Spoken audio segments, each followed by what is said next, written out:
1947 में भारत का बंटवारा हुआ। अंग्रेज़ जो राज था वो यहाँ से ख़त्म हुआ और एक देश की जगह पे अंग्रेज़ों ने दो देश बना दिए। एक देश था भारत और एक देश पाकिस्तान। भारत पहले से था, भारत में से ही टुकड़ा करके अलग से एक और नया देश बनाया, पाकिस्तान। आगे चल के वो तीन देश हो गए, भारत, पाकिस्तान और बांग्लादेश। बंटवारे के समय से ही भारत और पाकिस्तान के बीच विवाद बना रहा और विवाद बना कश्मीर। कश्मीर को लेकर के लंबे समय से आतंकवाद और लड़ाई झगड़ा दुनिया भर की चीज़ें वहाँ चल रही हैं। बहुत सारे बेकसूर अब तक मारे जा चुके हैं। हज़ारों की तादाद में जो भारतीय सिक्योरिटी एजेंसीज के लोग हैं उनकी हत्या हुई है और इस दौरान हज़ारों टेररिस्ट भी वहाँ पर न्यूट्रलाइज किए गए हैं। कश्मीर 3 जोन में बटा हुआ था। जम्मू, एक जोन जम्मू था, एक श्रीनगर और एक लद्दाख। जम्मू का रीजन ये अगर हम आबादी के एतबार से कहें तो यहाँ पर मुस्लिम्स की आबादी कम है।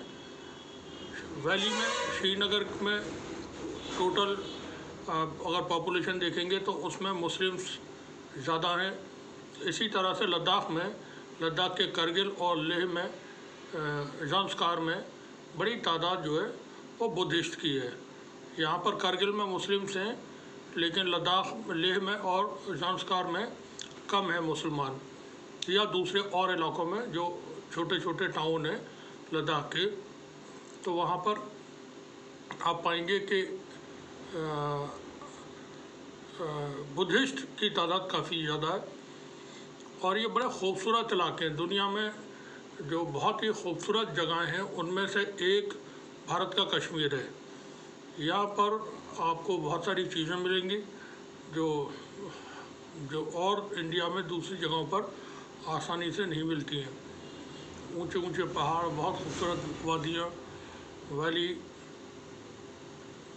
और फिर ड्राई फ्रूट्स वगैरह, सेफ्रॉन, डल लेक, वोलर लेक, तमाम मतलब देखने के लिए एक से खूबसूरत जगह यहाँ मौजूद है।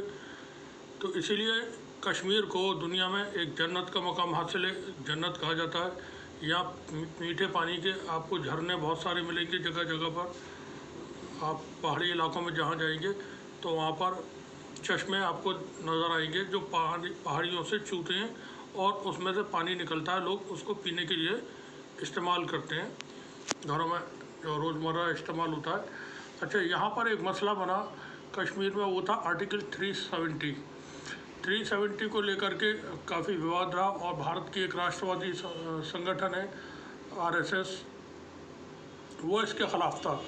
जब भारत में 2014 में एक सरकार बनी और सरकार भारतीय जनता पार्टी की, उस सरकार ने आगे चल के 5 अगस्त 2019 को इसको आर्टिकल 370 को रिवोक कर दिया, ख़त्म कर दिया और पूरी तरह से वो भारत का एक राज्य जैसे अन्य राज्य हैं उस तरह से, चूँकि पहले कुछ रियायतें, सहूलतें वो अलग से मिली हुई थी, कुछ कंडीशंस रही होंगी 370 के साथ, आर्टिकल 370 के साथ। उनकी बारीकियों का हमें ज़्यादा कोई जानकारी नहीं है, तो उसको ख़त्म कर दिया गया। जब 370 को ख़त्म किया गया तो उसी वक्त से एक जो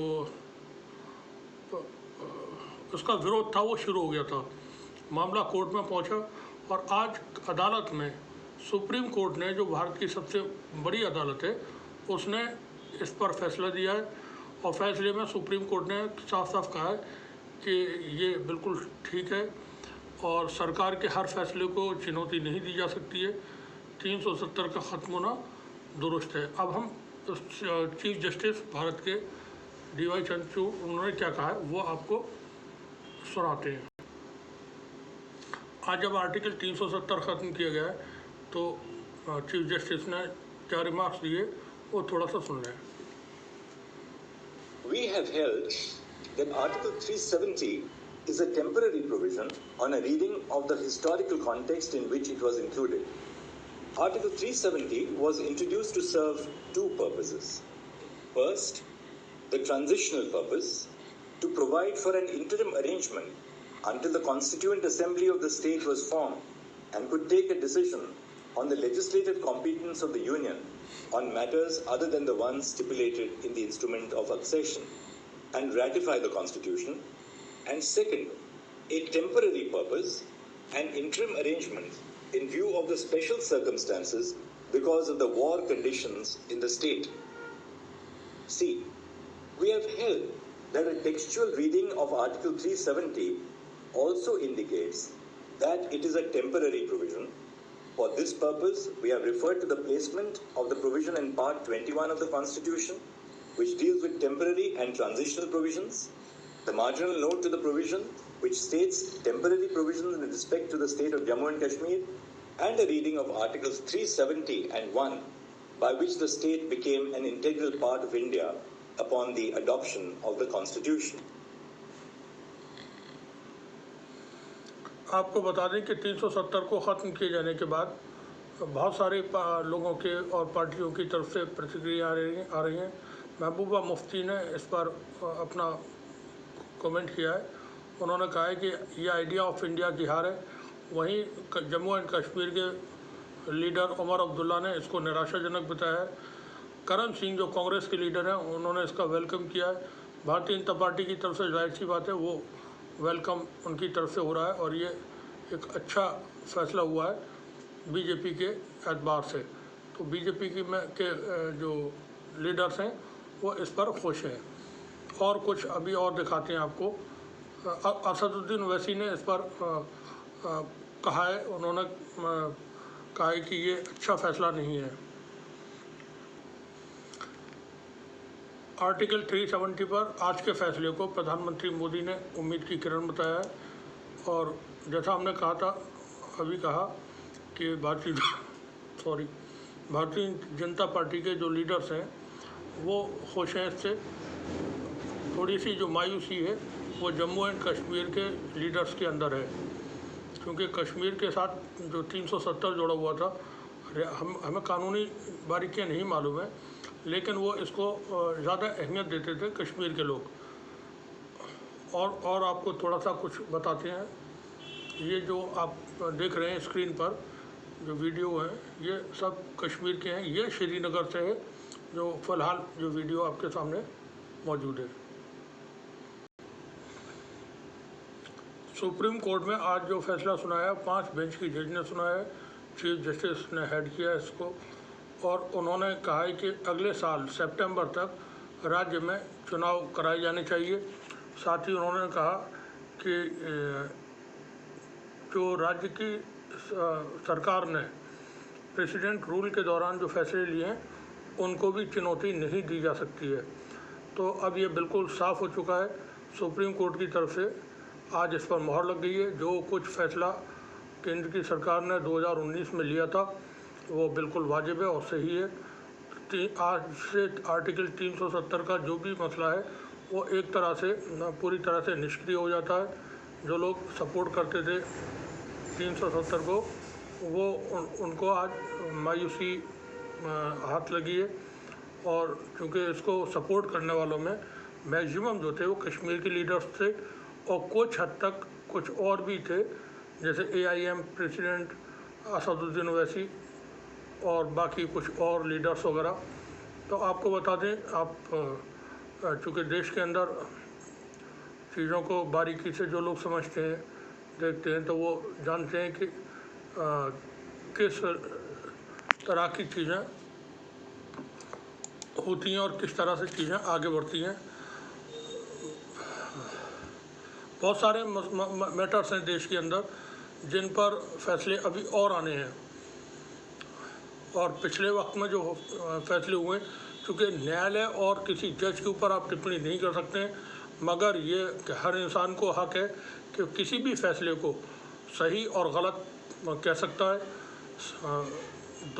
और साथ ही जैसे कोई फैसला निचली अदालत से आता है तो वो अगर इंसान को पसंद नहीं आता, यानी उसको गलत लगता है, तो इसीलिए वो ऊपर की अदालत में जाता है और उस अदालत से भी उसको इंसाफ नहीं मिलता है। तब फिर वो बड़ी अदालत में जाता है। तो इसीलिए हर इंसान को किसी भी फैसले पर टिप्पणी करने का हक हासिल है, वो अपनी राय जाहिर कर सकता है। सिर्फ अदालत पर और अदालत के जो जजेज होते हैं उनके ऊपर कोई टिप्पणी नहीं कर सकता है। तो देश में जो चीज़ें हो रही हैं, चल रही हैं, चाहे वो न्याय व्यवस्था हो, चाहे चुनाव आयोग हो या दूसरे संस्थान, उन पर सवाल उठ रहे हैं, मुस्तकिल उठ रहे हैं।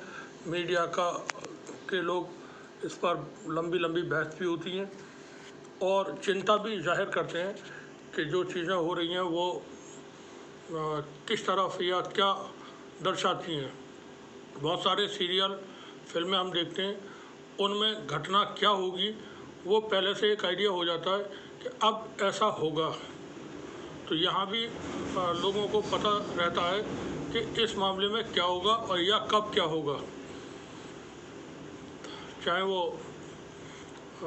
चुनाव आयोग का मामला हो, अदालतों के मामलात हैं, पेगासस, अयोध्या, राफेल, अभी आर्टिकल 370 और बहुत सारे मामलात अभी हैं जिन पे चीज़ें आनी हैं, कुछ पे आ चुकी हैं। तो पहले से आइडिया हो जाता है लोगों को जो जानकार हैं कि क्या हो सकता है या क्या होने वाला है। ये जो सामने आपके तस्वीरें चल रही हैं ये श्रीनगर से हैं। बताया था हमने कि श्रीनगर और पूरा कश्मीर बेहद खूबसूरत है, बहुत खूबसूरत है। इत्तेफाक से मुझे यहाँ पर बहुत लंबे वक्त तक रहने का मौका मिला करगिल के अंदर। तो मेरा काफ़ी हद तक बहुत सारा इलाका देखा हुआ है, लेह, ज़ांस्कार, करगिल, श्रीनगर, जम्मू, उधमपुर, अनंतनाग, ये सब। तो अब फ़िलहाल ये आज एक फ़ैसला आया है कोर्ट का, जो हम आपको थोड़ा सा अपडेट्स देना चाहते थे। और बाकी जो बारीकियाँ हैं वो आपको जानकारी मिल जाएगी, दूसरे चैनल्स पर मिल जाएगी। ये सिर्फ एक अपडेट थी जो आपको देना थी। बने रहिए हमारे साथ। आपका बहुत बहुत शुक्रिया।